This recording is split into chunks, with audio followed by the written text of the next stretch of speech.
Section 19 requires some geography explanation. I have never been to this part of the world. I've never been to the Severn or the Wye or the Danube, but so everything I'm saying here I've learned by reading this and other online resources, Google Maps, that sort of thing. So if anyone watches this video who has firsthand experience and would have something to add, I'd love to hear it. But this is what I've found.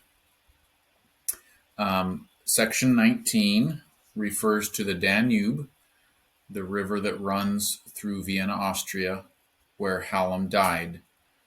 And then it refers to the Severn, which is a huge river in England. The mouth of this river is massive. And then it also refers to the Wye. The Wye is a little river that comes up the north off of the Severn up into what looks to me like Wales. The mouth of the Severn is so big that at high tide it fills with salt water, and so much so that even the Wye, which feeds into the Severn, gets salt water flowing up the Wye. There are rapids near the end of the River Wye, and at high tide, the water level rises and those rapids go away or are covered up. They stop making the bubbling, rippling sounds, and then the tides come out and those rapids become vocal again or visible again. So Tennyson uses this geography to explain how he's feeling inside. This is a wonderful little reversal of the pathetic fallacy that we talked about in earlier sections. So rather than projecting his internal state onto nature, he's looking at nature around him and using that to kind of explain his internal state.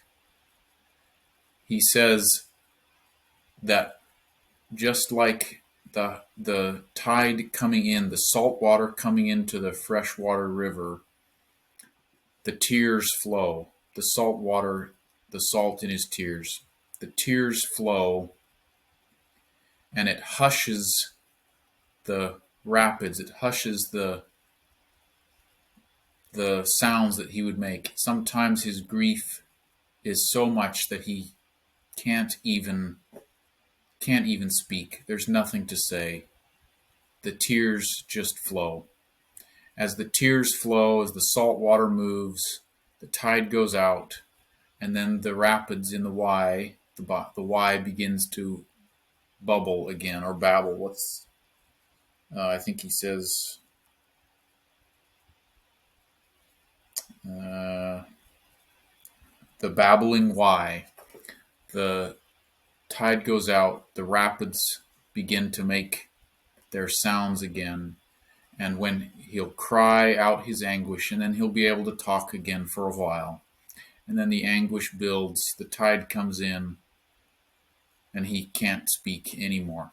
So it's this wonderful internal projection of what the world outside is doing onto him.